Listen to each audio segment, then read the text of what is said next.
요한복음 17장 15절입니다. 내가 비옵는 것은 저희를 세상에서 데려가시기를 위함이 아니요 오직 악에 빠지지 않게 보존하시기를 위함이니이다. 아멘. 주님께서는 이 제자들을 구원받은 이후에 바로 세상에서 데려가시기를 위해서 기도하지 않으셨습니다. 우리는 가끔 그런 의문을 가질 수 있습니다. 구원받았는데 왜 천국에 즉각 데려가시지 않는가? 이 제자들의 앞으로의 삶을 보면은 참 암울합니다. 많은 고난과 핍박과 또 심지어는 목숨을 빼앗기는 이 순교의 과정까지도 이 성경에서 보여주고 있는데, 그럼에도 불구하고 주님은 우리를 구원받은 이후에 바로 천국에 데려가시지 않습니다. 우리가 아무리 기도를 해도 하나님이 들어주시지 않는 이 기도의 제목이 있는데, 그것이 바로 죽게 해달라는 그런 간구라고 할 수가 있습니다. 그리스도인으로서 말씀을 지키고 믿음을 지키면서 순결한 삶을 이 목표로 하고 살다가 보면은 이 당하는 고난들이 참으로 많습니다. 엘리야의 경우를 보실까요? 엘리야는 갈멜산 전투에서 이 850명의 이 바알과 이 아스타롯의 이 선지자들을 다 이렇게 굴복시킵니다. 그들을 다 죽이죠. 그리고 비가 내리게 하죠. 그 가운데 보여주었던 하나님의 승리의 역사, 불이 이 하늘에서 내려와서 모든 것을 이 물을 다 핥아버렸다고 하는 이 표현들은, 그 영광을 본 자들은 굉장히 흥분되고 기뻤겠죠. 그리고 비도 내리게 합니다. 여러분, 그렇지만 이 전투가 끝난 이후에 아합 왕의 이 아내였던 이 이세벨이 내가 반드시 이 엘리야를 죽이겠다라고 그렇게 선포를 합니다. 그러자 이 엘리야는 이 갈멜산 전투의 영광에도 불구하고 도망가서 이 로뎀나무 아래에서 하나님 앞에 기도하죠.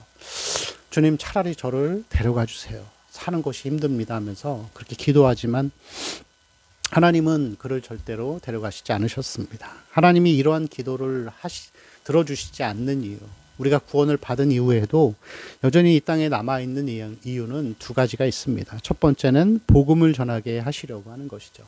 이 제자들은 특별한 사명을 띠고 파송된 자들입니다. 그리고 우리 역시도 그리스도인들은 하나님과 그리스도의 대변자들이라고 할 수가 있습니다. 우리는 잘 모를 수 있지만 구원을 받은 우리는 동시에 파송을 받은 자들입니다.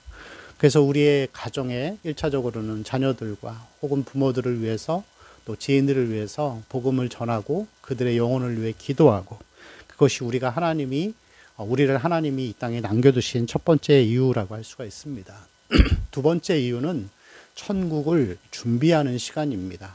여러분, 구원 우리가 받았으면 우리는 그것이 끝이라고 생각하는 경향이 있지만 하나님의 입장에서는 시작일 뿐입니다.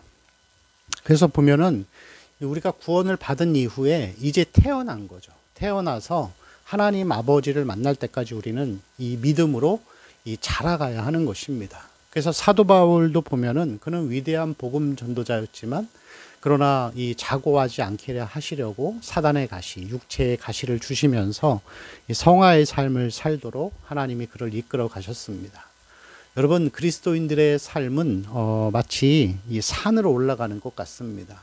산을 처음에 올라갈 때는, 처음 시작할 때는 평지에 가깝죠.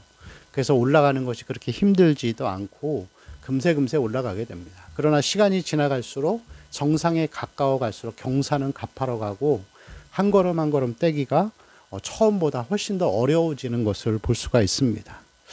저는 설교자로서, 목회자로서 이것을 많이 경험하게 됩니다. 처음에 이 사역을 시작하고 설교를 시작할 때에는 하나님이 말할 수 없이 부어주시는 큰 은혜가 있었고, 또 기름 부으심이, 또 하나님의 영광의 임재들이 있었습니다. 그런데 여러분, 시간이 지나갈수록 설교를 해보면 할수록 처음보다 더 은혜가 부족하기 때문에 설교를 준비하는 시간도 훨씬 더 많이 늘어나고, 또 기도를 해야 되는 시간들도 훨씬 더 많이 늘어나고, 또 설교를 묵상하고 조직하는 시간들도 2배 이상의 노력과 기도가 있어야 한다는 것을 가면 갈수록 더 느끼게 됩니다. 여러분, 그래서 그리스도인의 삶은 처음에는 구원받고 난 다음에 은혜와 감사가 막 넘치지만, 그러나 이게 시간이 갈수록 이 은혜와 감사가 넘치는 것들이 처음보다는 확실히 덜하고 오히려 고난은 더 많아져 가는 것을 볼 수 있습니다. 산을 올라가는 것이죠. 그리고 하나님은 이 그리스도인들 각자에게 허락하신 분량의 거룩함이 있습니다. 그것을 마칠 때까지 하나님은 우리를 이 땅에 남겨두시고 또 그렇게 살게 하시는 거죠. 왜 가면 갈수록 어려워질까요? 왜 그렇게 하나님은 어떤 면에서는 이해할 수 없는 방식으로 성화를 만들어 가실까요? 그것은 시간이 지나면 지날수록 우리와 우리의 한계와 연약함을 보게 하셔서 정말로 이 죄가 없고 또 어떤 악이 없는 하나님 나라를 결국에는 소망케 하시려고 그렇게 우리를 이 땅에 남겨두시고 시간이 갈수록 더 어려운 시간들을 가지게 하는 것이라고 할 수가 있습니다. 여러분, 우리는 어떠한 경우에도 하나님의 나라를 소망하지만 죽게 해달라는 간구는 해서는 안 되는 것이죠.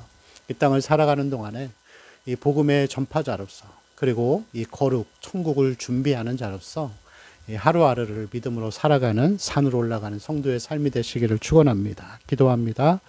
주님께서 우리에게 남겨주신 이 땅에서의 사명과 거룩함을 향해 믿음으로 달려갈 수 있는 귀한 하루 되게 하옵소서. 우리 주 예수님의 이름으로 기도합니다. 아멘.